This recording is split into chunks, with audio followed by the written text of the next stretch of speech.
Next, back over to the piano for piano side chats, where I welcome frontman of Fontaines D.C, Grian Chatten. Great to have you here, Grian. So nice to see you again. Last time you were here on your own, of course. Well, I had a couple of friends, like, yes, you you know, had some friends, but it not certainly real. feels like that sometimes, yeah. Yeah. I mean, congratulations on your upcoming album, Romance. Very good title. Are you a romantic person? Absolutely, yeah. Are you around after? Well, yes, that's very nice of you to ask. Yeah, I think, I think romance has always been a big part of our ability to understand and appreciate life. Coming from Dublin, coming from Ireland, I think there are certain nuances that are more alive to people who can view it through a romantic lens, you know? Well, I was going to get onto that in a moment, actually, because I was thinking, and I've said this before, for a country with a small population, it has an incredible amount of artists and musicians who are globally recognised as great artists and musicians. And lots of new people coming out all the time. We've had new people on the show. Is it encouraged in the sort of No, it's just that we're all really, really good looking. Yeah. I think that's what it is. My great-grandfather was, of course, Irish. Was he, You can probably see that in that handsome side of me. I can see that there, which, yeah, exactly, yeah. Now, is there a theme to this record? Yeah, well, I think, you know, the whole record documents or soundtracks a world that one might hold in a snow globe. You know what I mean? I think the idea of romance and love is something that we can own or contain or manage ourselves is a perverse idea. And I think the idea of the record is that we've kind of built up these little worlds inside this kind of snow globe. For me, it's a snow globe, yeah. I'm going to stop there. A snow globe? Yeah, snow globe, yeah. Like a one that you shake? I like the thought of that, yeah. But you can shake it if you want, Jools, you know? Oh, but does that ruin it if you shake it? With the snow manoeuvring about, is that bad? Well, it's your choice. It might make it more beautiful. Depends what the scene is. If it's a little sort of wintry scene, I quite like it. Well, there you go. You don't collect... Do you collect anything like snow globes?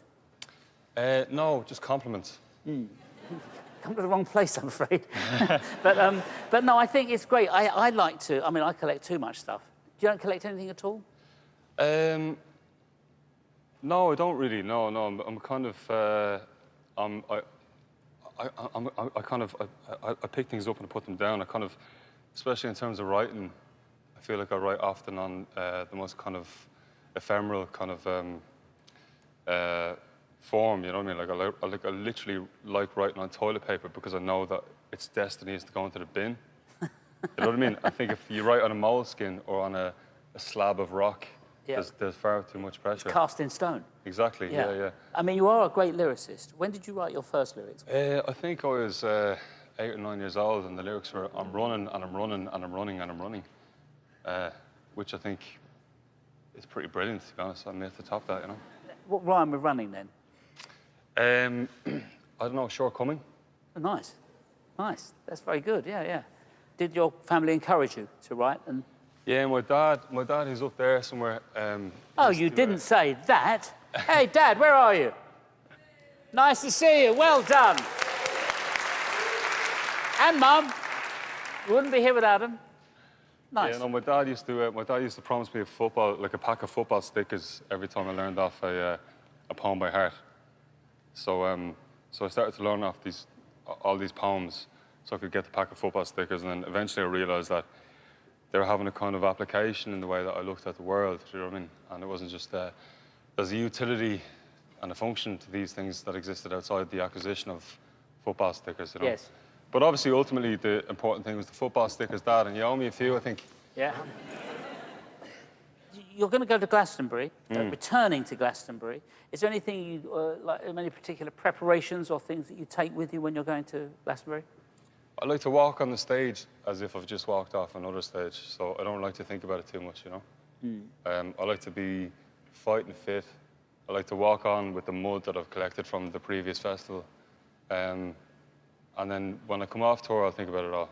But I think that's the best way of me kind of achieving a sense of, I don't know, flow in our performance. Yeah.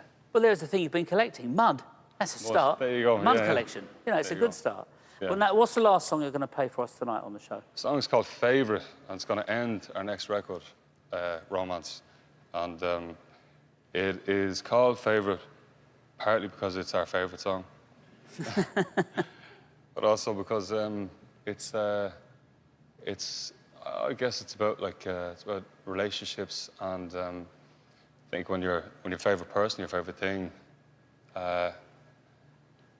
is really your favorite thing or person, it really affects you in a way that's negative as well as positive, and that's exactly the kind of juxtaposition that I find interesting to write about. The favourite, nice. Yeah. Nothing to do with horse racing. Nothing to do with horse racing, nothing to do with the movie. No, very good. It's been wonderful to have you here. The band's sounding great. Thank you. Looking great. I hope it goes well in Glastonbury and all your shows go great. Thank you Cheers. very much for joining us. Thank you, Grian Chatten. Nice to see you again.